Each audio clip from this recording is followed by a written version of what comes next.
మరి ఆయన మాట్లాడడానికి మరి ఆయన ఒక మాజీ సీఎం అనుకుంటున్నాడా లేకపోతే వైసీపీ పేటీఎం కార్యకర్త అనుకుంటున్నాడు అనేది మరి ఆయన విజ్ఞతకు వదిలేస్తున్నాం. మరి అలా మాట్లాడడం చాలా తప్పు. మనం ఈ పోలీస్ డిపార్ట్మెంట్ అనేది లేకపోతే మనలాంటి మన కామన్ మ్యాన్ అసలు ఈ సమాజంలో బతకగలరా? అలాంటి వ్యక్తుల్ని ఆ పోలీసు వారిని అలా మాట్లాడడం చాలా తప్పు. మరి ఆయన ఒకసారి ఆ వ్యాఖ్యలను తీవ్రంగా ఖండిస్తున్నాం. ఆయన ఈ వ్యాఖ్యలను వెనక్కి తీసుకోవాలని మేము ఒక సాధారణ ప్రజానికంగా మేము కోరుకుంటున్నాం. చాలా బాగుంది, ఇంతవరకు ఎవరూ చేయలేదు. ఇప్పుడు చాలా రాష్ట్రం అభివృద్ధి బాటలో నడుస్తుంది. మన తెలంగాణ కన్నా ఇతర రాష్ట్రాల కన్నా త్వరలోనే ఈ 5 సంవత్సరాల్లో చాలా డెవలప్మెంట్ అవుతాం. బాగా చేస్తున్నారు కూటమి ప్రభుత్వం.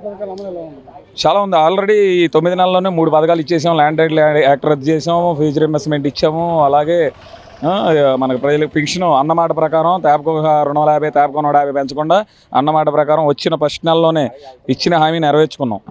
ఇది జరిగిన విషయం. మే నెలలో కూడా తల్లికి వందనం ఎంతమంది పిల్లలు ఉంటే అంతమందికి ఇచ్చేయడానికి రెడీగా ఉంది. అందరూ చాలా హర్షం వ్యక్తం చేస్తున్నారు దీన్ని బట్టి.